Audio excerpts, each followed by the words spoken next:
So thank you so much, Professor Abdon Antangana, and thank you for allowing us to actually interview you. You're quite an inspiration. When I read your bio and I read, hear that you're going to be in Cape Town for a few days, it was a pity I couldn't come to see you face to face. But the fact that you were so receptive when I asked for Annie to actually interview you to inspire the youth of South Africa and all the communities that I do serve. Welcome and thank you so much for sparing us some of your time. Thank you very much also for giving me the opportunity once again to inspire the youth of South Africa. Uh, I'm glad that I can have time now because I was very busy with the conference. The conference is finished now, so we can have this discussion today. No, definitely. Yeah, finally got you after that very busy week. And, I'm very curious. When I read about your bio and all that you've achieved, firstly, at your age, I thought I was going to be meeting a professor in his 60s. I won't like. I'm gonna say that I thought he's going to be a professor in his 60s that has been studying all his life. And when I saw your age, if you don't mind me maybe mentioning it, the internet said 38. And 39, okay, yes, 1st of October 9. is it? Wow. Okay. So yeah. So for me, it was like a millennial. It was actually achieved so much, which is quite an inspiration for all the millennials out there. But how did it all start? You hailing from Cameroon, on the African continent. How was your childhood? If you can explain some of that before we go into all your achievements. Yes, my childhood was not easy Mm. because I grew up without my father. My father abandoned me when I was 3 months. So I grew up in a very difficult situation with my grandmother. We used to stay in a mud house in Cameroon. And when I reached the age of to go to school, I was going to school on foot for something like 20 kilometers. The school was very far from us, so I was going there, coming back. I remember there are some days that I stayed three days without eating. And I remember when I was in high school, I stayed 3 days without eating, and I saw onion, a piece of onion like this was on the floor, and I took it and I ate. That sustained me for let us say another 3 days. So after my primary school, high school, I remember there is a time that I passed something like 4 or 6 months home. I was learning myself, try to when my classmates they are passing, they are coming back from school, I will just stop them, ask them to show me what they learned in class. They will show me, then I will copy what they did, then I will learn myself. And finally, I was able to go to the university. And for me to go to the university was a very big story that God actually intervened because I remember the metric. It is what people call it metric. We call it back in Cameroon. Okay. So I passed 1 year without going to school, and I prayed God and I told Him that He should make me to go to school the next year. And I went to myself to look for a school, listed in Coleton. It is in our capital in Yaoundé. And when I went there, the secretary of the principal looked at me. She noticed that I was having one slippers. Slippers is, I don't know, in South Africa they call it flip-flop, something like that. Yeah. And I was having a small short, it was tear because I was not able to buy another clothes. So I was having one clothes for 1 year. And she asked me, what are you doing here? And I told her, I'm looking for, I want to see if it's possible for me to come to this school. And she laughed. She told me that people like you cannot come here because it was a rich school for rich people. Mm. Then by faith, the principal asked everybody that was on my side to go inside his office. That is how God allowed me to go inside the principal office. After the principal received everyone and he asked me, what are you doing here? I told him, I'm here looking for a position to do my matric here. They call it terminal C. Terminal C, because in Cameroon, when you get, you reach your, I don't know, here in South Africa to go to university, I think it's after level 12. Yes, correct. Yes. After grade 12, yes. Grade 12, grade 12. So if you remove four classes, there is an exam, they call it BPC. The BPC. So he was asking me, what are you doing here? Because after the BPC, what happened is that they send the people that are very strong in mathematics in second C. The one that are weak in mathematics, they send them in second A. So after second, then you go to what they call premier. Premier, they select the one that are very good in mathematics, they go to premier C. So I was sent to premier C. Now, for me to go to terminal, I need a new school because I was going to evening school. So I told God I want to go to day school, and also I must go to this best school. So by miracle, this man asked me, what am I doing in his office? And I told him that I'm here to look for a position for me to do my terminal C. And he looked at me and he laughed. He said, where is your father? And I told him that I don't have, and I told him, you can become mine now. And he looked at me and he told me, to be honest with you, our 2 classes are already full. And but keep your application here. Let me think tonight, and I will come back to you tomorrow. So the next day, he asked me to go to his office, and one day he said, I open a new class specifically for you. And I request that you pay 30,000 of our money if you divide by 33. So 1 rand is equal to 33 of our money. So if you divide, it's less than 1,000 rand. That was my school fees, to buy my uniform, to buy my books, to buy everything. So that was the full amount that I needed. Where am I going to get this money? That's it. You didn't have it at that time. Yes. So I told God that if you have sent one person to school, if somebody sent his son to school, I'm your son too. Make sure I have that money in 3 days. So when I went home, my sister and everybody was saying, how can you have this? What did you do for you to have this admission? Because it was impossible. And now that is not the problem. I have already the admission. Now, how am I going to pay?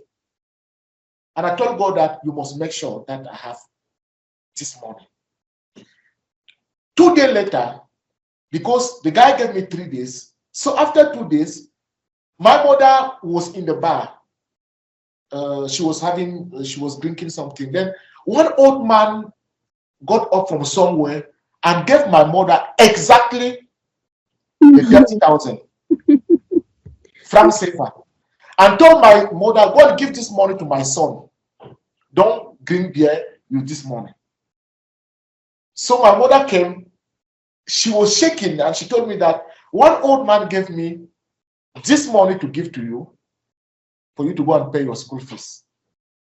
And I needed only that 30,000. Then I was able to go there, pay my school fees, register. And every morning I was going on foot. Every morning I was going on foot, coming back. Sometimes past two days, there's no food. And one day, one lady came from Belgium. She told me, she was colored. We don't have too much colored people in Cameroon, but she was colored. She came back from Belgium. She came from Belgium, and she told me she's feeling as if she's my mother. So every morning for 1 year, she will pay me taxi to go to school.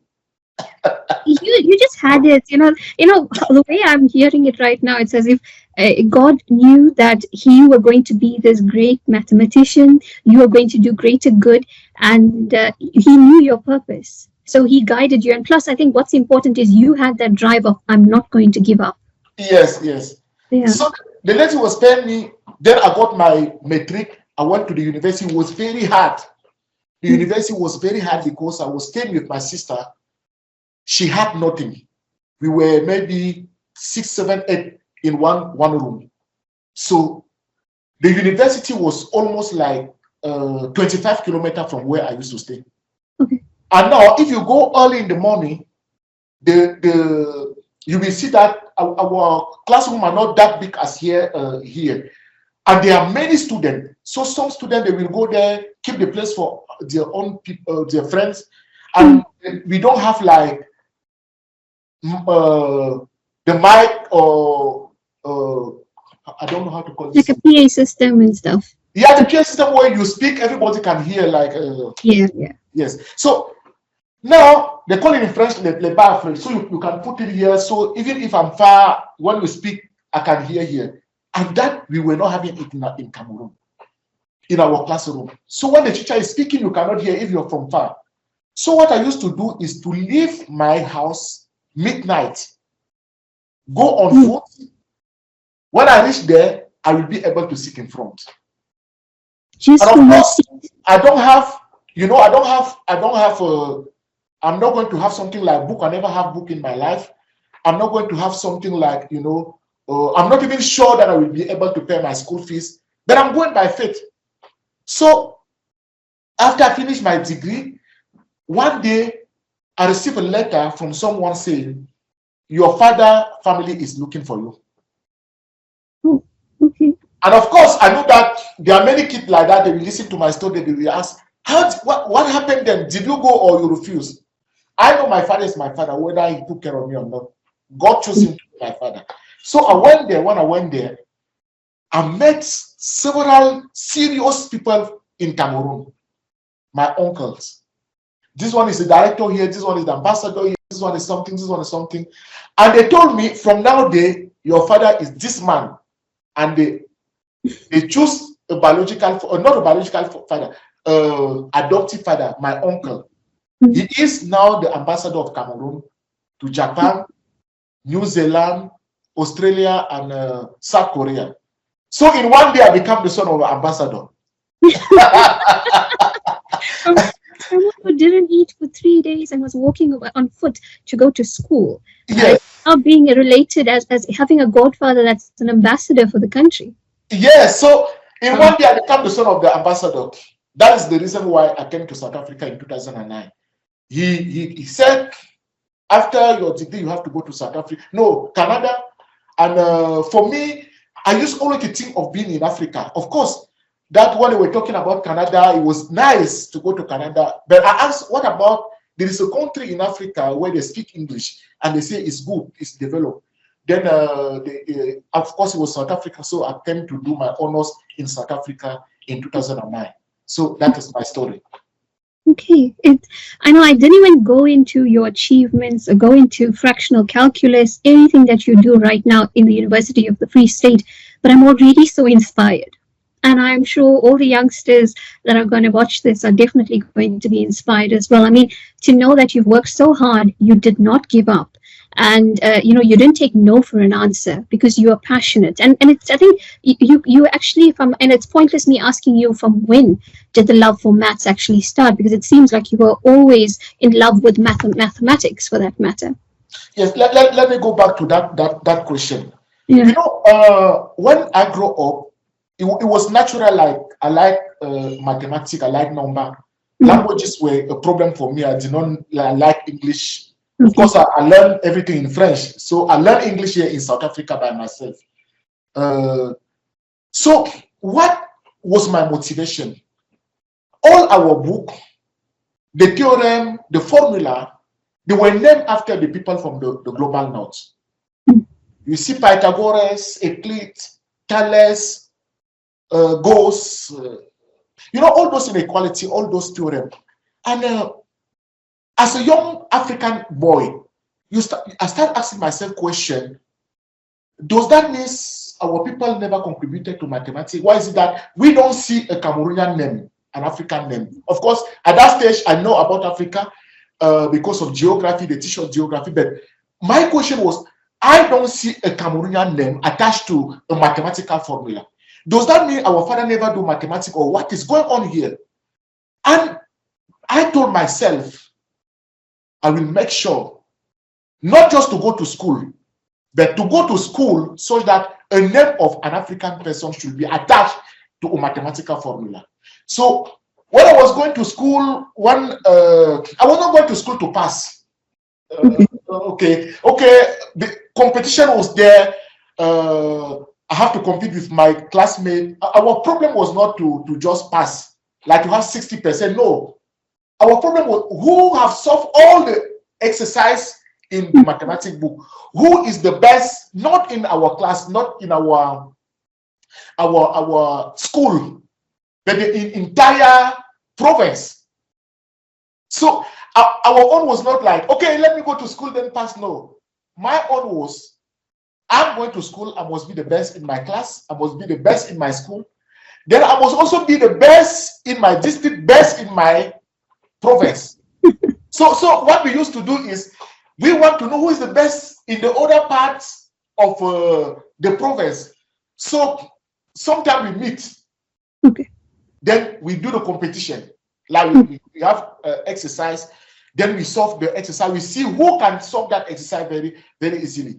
And now, not only the book that the teacher prescribed, we used to go and look for different, very difficult books. That is where we want to know who is the stronger one. So I carry on like that.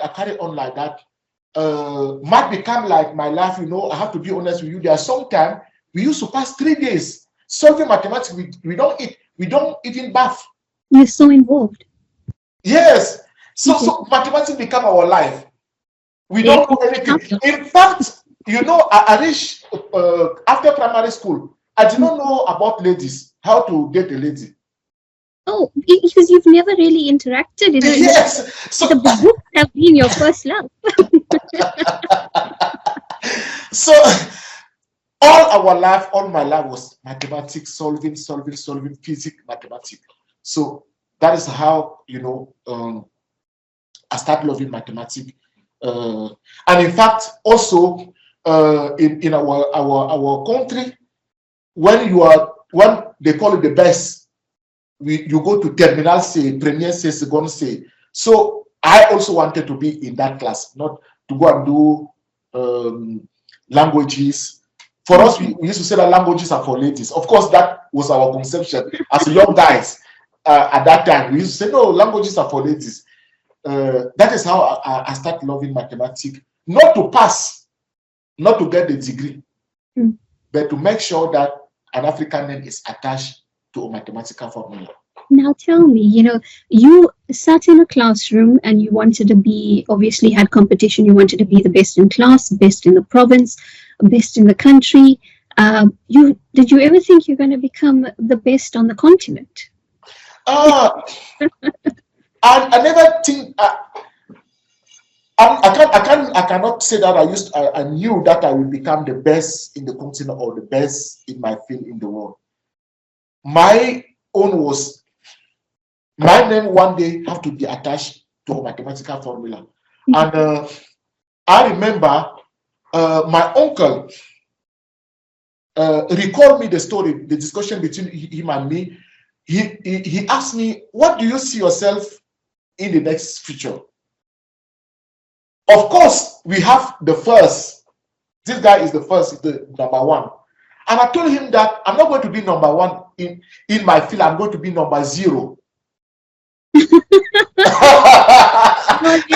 competitiveness is at another, I think, another level there for me. But it's amazing. But for all those math lovers, and obviously we want to know, you wanted your name, or a name from the African continent, to say that apart from all the other global names that were there that created mathematical formulas, etc. If you can tell us about the one that you created. Okay. So what happened is that after my PhD, they taught us about the concept of fractional calculus. Let me just give you a bit of the content, what is happening here. We have what they call first derivative. The first derivative describes the rate of change of a function. If I have a function, for example, f of x, I want to know if that function increase, decrease, or is constant. So I calculate the derivative, I check the sign. If the sign is positive, I know that the function will increase. If sign is equal to 0, I know that the function is constant. If it's negative, I know that the function will decrease. So we use that information to build what they call a differential equation. A simple example is the decay of a flesh. Let us take a piece of meat and put it here. You will realize that if you want to capture the weight or the mass of that piece of meat as a function of time, you will realize that you follow a specific decay like this. Now, what is the mathematical formula associated with this? It is m prime is equal to minus lambda m. So if you solve that equation, you're going to have something that is m0 exponential minus lambda t. And that is a solution. That solution is being used to predict the world. We can speak also about, for example, the movement of water underground. There is a specific mathematical formula, differential equation for that. And those mathematical formula use what they call a derivative that I explained before. Now, when we have first derivative, we can say that it is a velocity if you are dividing the distance divided by time. Okay, if you divide now the distance divided by time squared, then we are speaking about acceleration. So now if you have the third derivative, fourth derivative, n derivative, we don't know what it is. Correct. Yeah.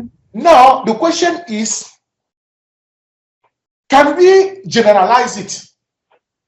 Then it was a discussion between L'Hopital and Leibniz. L'Hopital was a young student that was interested in calculus. Leibniz is the father of calculus.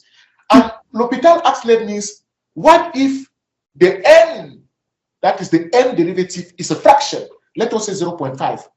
At that stage, Leibniz was unable to answer because this is a very good and important question. Of course, for some teacher, they could say his question is stupid, but Leibniz did not say stupid. He said that is a paradox. That in the future, serious conclusion will be drawn. So, several important mathematicians like Riemann, Liouville, Bell, Cauchy, they start working in that field. And they came out, with what they call a derivative with a fractional number or a fractional order. And they call them a fractional derivative. But when you look at the configuration of that operator, it is based on what we call power law. And the power law is the function t to the power minus alpha. And there are many real problems that follow the power law in nature. But there are also several problems that do not follow power law. So it means that to solve the problem or to model processes that do not follow power law, we need another set of or another class of differential operator. So in 2015, it was December, I started thinking about, is there the possibility to develop a new operator that does not use power law as a kernel, and that will be superior or that will be more practical than the one based on power law. So I suggested an operator based on a function, a specific function that they call Mittag-Leffler function. That function has a specific behavior. It starts like this. When it reaches a certain level, it goes like this. It means that it combines the exponential function and the power law function. And there are many problems like that in nature. For example, if you are talking about the movement of water in the geological formation, the water passes through the geological formation, the matrix of the soil. But when that water goes inside the fracture, the water travels with high speed because it is in the fracture. Whereas at the beginning, it was traveling with very slow speed. And that is actually the process that the Mittag-Leffler is able to describe. Another process, very simple, as I said, a piece of meat with no bone, that one can be exponential decay. But if we take a piece of meat and there is a bone inside, we say that there is a fast decay due to the flesh. But when we reach here, the decay of bone takes very, very long time. So there is a crossover behavior from fast decay to very slow decay. That is the property of the meta-Leffler function. I formulated that operator, I formulated, the derivative, and I formulated the integral. I started the theory around it, and I submitted the paper. The paper was accepted. Okay. And the second paper that was published was also published by me and provided a lot of theory around it. Of course, what is the story? I will tell you the story about the name. What happened is that after I finished the first paper, before I submitted it, I sent it to a friend in Europe. They call it Balueno. And he looked at the paper, he changed some English, and he submitted, and the paper was accepted. The second paper was done by me. The third paper, somebody else used that derivative to solve problem, and he called it Atangana Balueno derivative. Okay. We have then Atangana Balueno derivative that create a new calculus. When you create a new calculus, it means that there are very important fact or theoretical things that have to be developed. For example, inequalities associated to this operator, how to solve this equation numerically, how to solve them analytically, how to apply them in nature. For example, in epidemiology, how can we use it to explain the spread of a disease? For example, Ebola, for example, COVID, for example, tuberculosis. So things like that, or HIV. So that was the first thing. Now there is a new integral calculus also that is introduced, and all over the world people use it. Wow. I become very famous because of that. I can see that, but I'm very curious to know, when you started this study, how long, because you spoke about so many things, and obviously investigation, research into what you've created, how long did it take you? No, it's not that me, to be honest, people always ask me this question.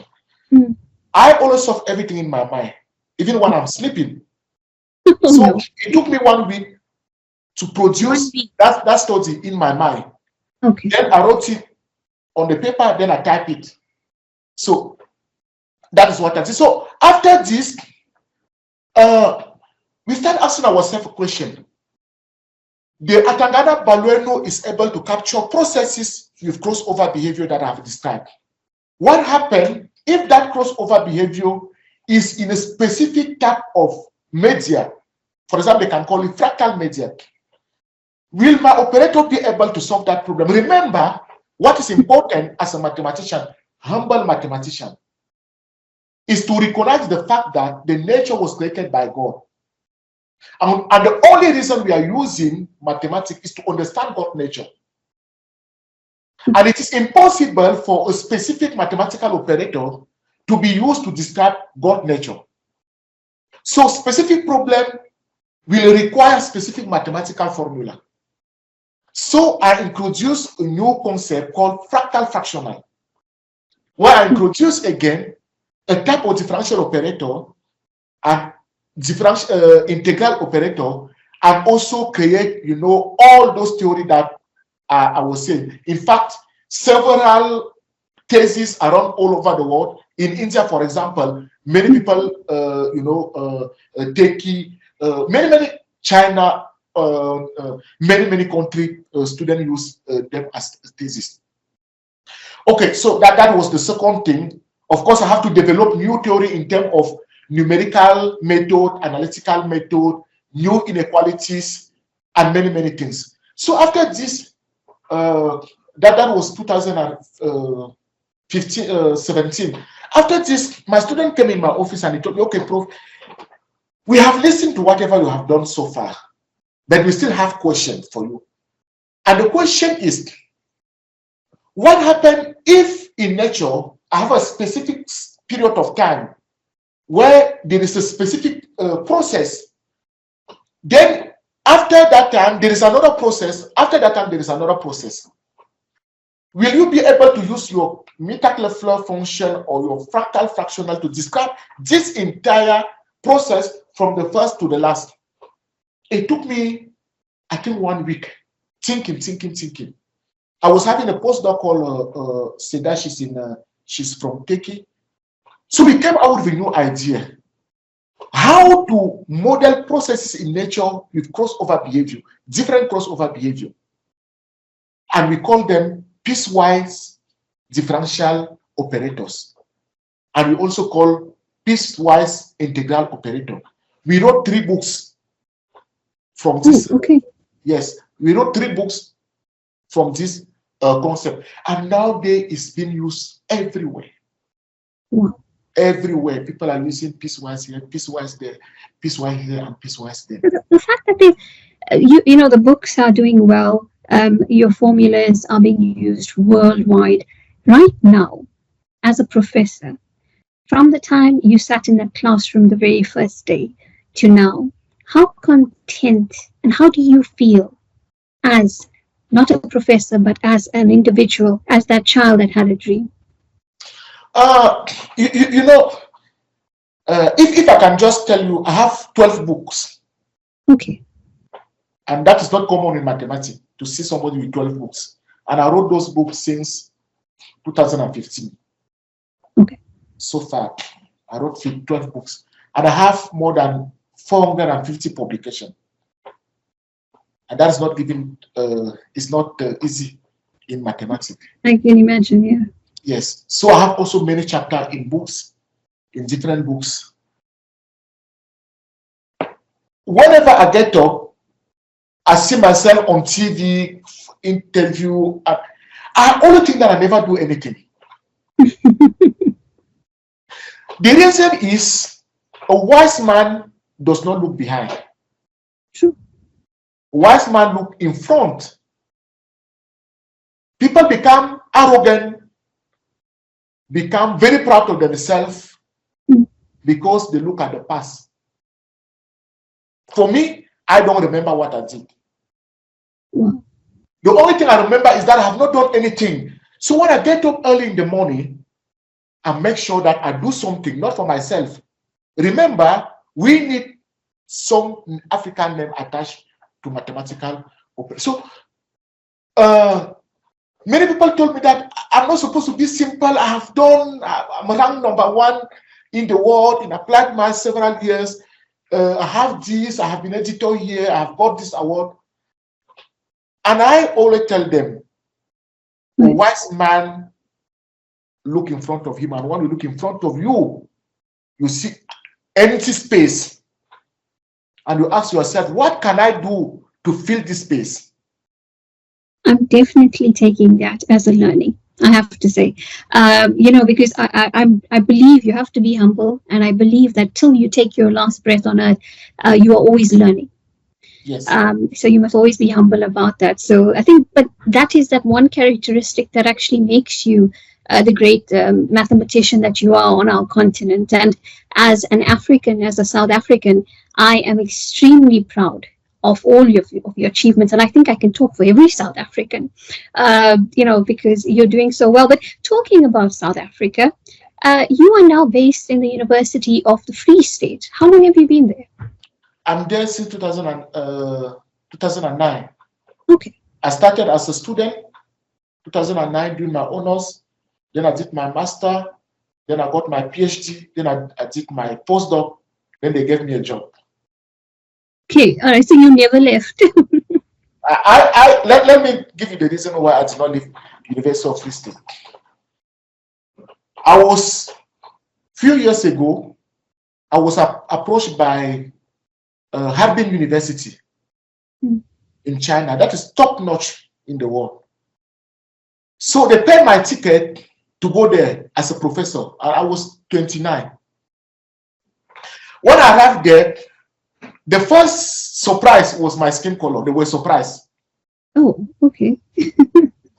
The second thing, they told me they did not know that I got my PhD at the University of Free, because they told them, they asked me, where do you get your PhD? I told them University of Free. They did not check my CV. They just checked the publication and all the rest.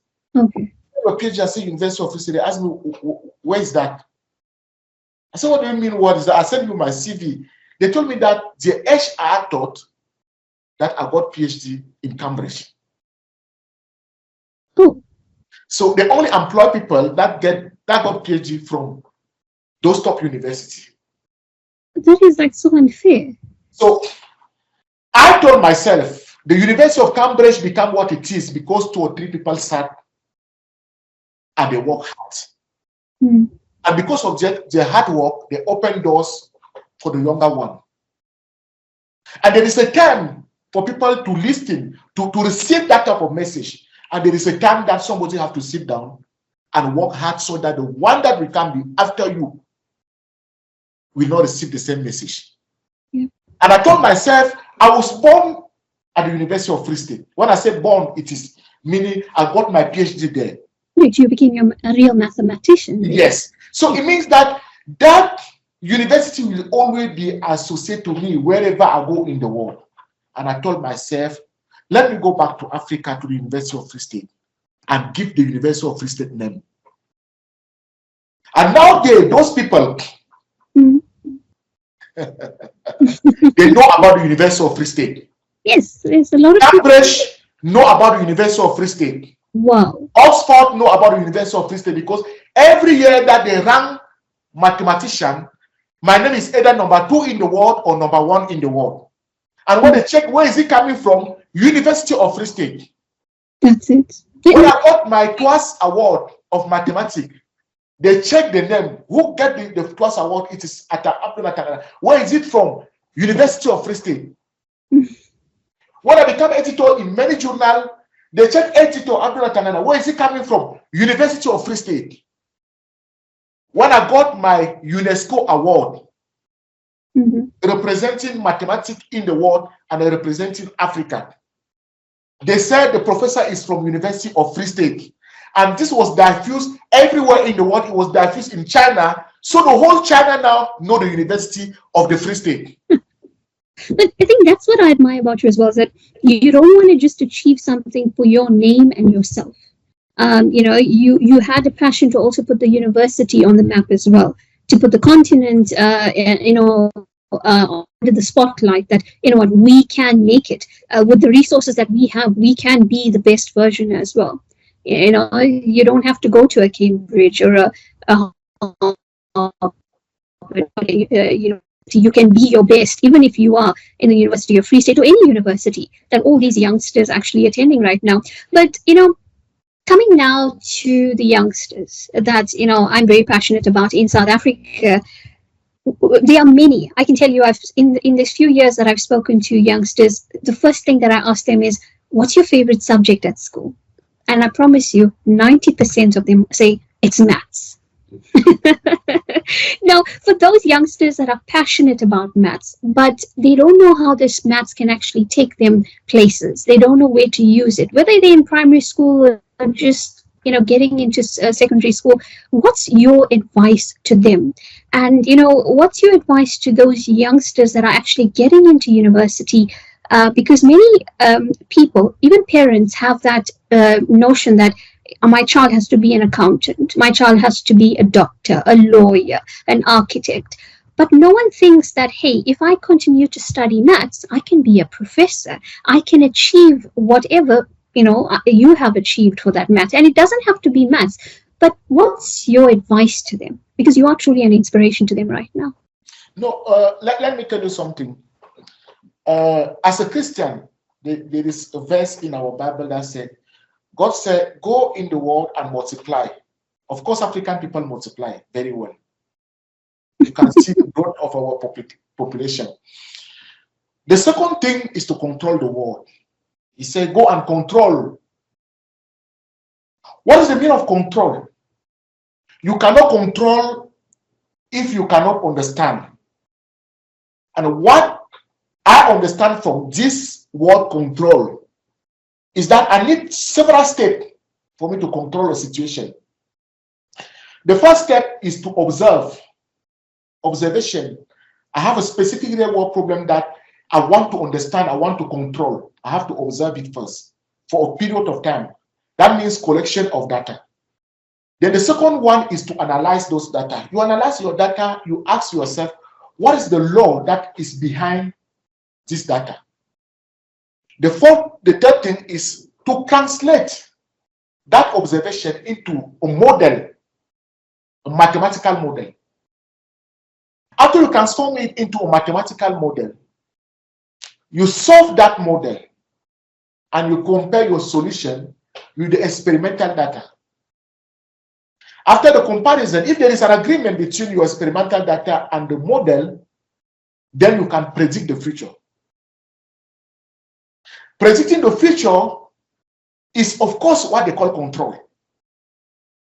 When we had COVID here in South Africa, we look at the trends and we notice that this disease will spread around the world. What did they do? They asked us to put masks. They asked us to stay home because they wanted to control the situation. Yeah. So mathematics is about understanding nature. Now, I understand that the big problem that we have in Africa, the way they taught us mathematics as theoretical study, as a subject. Yeah. But it's not a subject, it's a tool. Great. It's a tool that we use to understand chemistry. It's a tool that we use to understand geohydrology. It is a tool that we use to understand physics. It is a tool that we use to understand law. Okay. It is a tool that we use to enhance our environment, our technology. Sure. So you cannot become a very good researcher if you don't have a good background in mathematics. But the problem that we have in Africa is that they teach us mathematics as formula, and they don't show us where it can be applied. Great. If you're talking to a kid, you are telling him about trigonometry, for example. I want to speak about trigonometry. You show him how he can use that angle even to observe something. Or you show him how to use the concept of derivative to model a real world problem. I'm telling you, not only that kid will love what he's doing, not only he will understand, but he will love what he's doing, because he will say, I'm learning this not just as a formula, but to solve problems even in my family. So mathematics is the gate.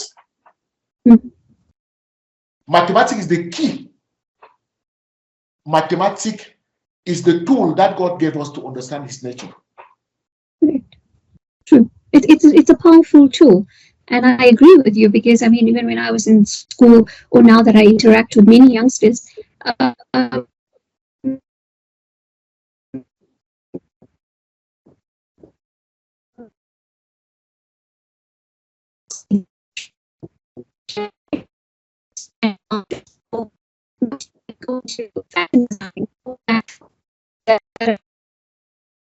block other subjects that we are doing as well.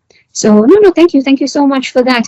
And to those youngsters, which I have come across quite often as well, is those that do not know what to study, or don't know how to go about, because maybe of financial challenges, or the way they're living, the type of exposure they get, the support, maybe no support at all. What's your general advice to them? No, I can speak about faith, but it's not that we have that faith. The only thing that I can say is that you should not give up in life. And I think at this point in time, it become the responsibility of our government and our parents to know that if I have 3 kids, I will be able to take care of them. That is why they call us procreator, because if you remove pro in French, c'est un procréateur. If you remove pro, it becomes créateur. Créateur is like God. So to speak to the younger one is not to never give up when you want to achieve something, because you never know when God will come for you. True. But maybe God will come for you 2 minutes before you give up. 2 minutes. Agree. So you say, okay, no, let me give up now. Then it's that time that God wanted to see how far you can go with your faith. Then He come in.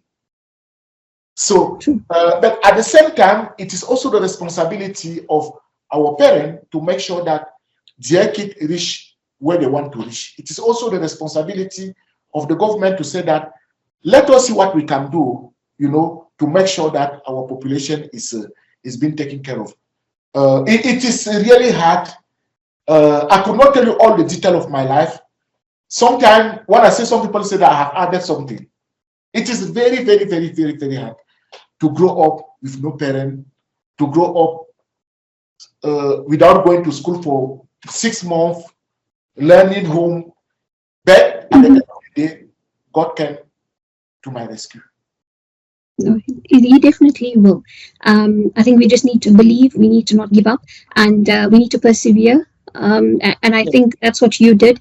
And look at the heights that you have reached, and at you're so humble about it. I think that's what is the best formula that's working for you as well. Yes. But I want to say thank you so much. For allowing me time to actually interview you, to get this out to the youth of South Africa and share your story. A lot of people have been asking you purely mathematical questions, but I wanted to know, what's this life story behind Professor? What was it like? And I'm absolutely blown away with your story. You have really inspired me as a person, and I definitely will look forward and see how I can continue to help the youth. Just like what you say, we don't need to look back. That's happened, it's done. But thank you so much, Professor. I appreciate it. Okay. Thank you very much also for taking your time to interview me. I hope that God will use what we have done now to continue inspiring people not only in South Africa but across our continent. Because one of I believe that Africa was a country, and due to colonial power in our country, Africa, they came and they divide us. That's why today they call me Cameroonian. Cameroon is not an African language. Cameroon is Rio dos Cameroons that come from Europe. That's why we have they speak about the visa, they speak about all these things. We need to become one as Africa, because I remember a story in the Bible where a human being, they said, let us be together and build a tower that will reach heaven. And our book Bible is saying that because of that synergy, because of that unity, God also said, because they refuse to scatter, let us unite and give them different languages. But imagine that African people, young African people, they come together with one voice, change the future of our continent, our country, Africa, with one vision.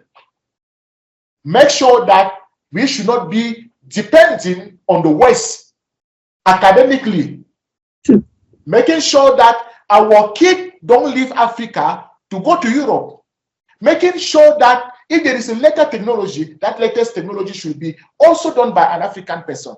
If there is a latest formula, it should also be by an African person. I think that Africa is the continent of the future, or the country of the future, because we are young. Correct. So I'm always asking all young African people to be united and change their future. Thank you.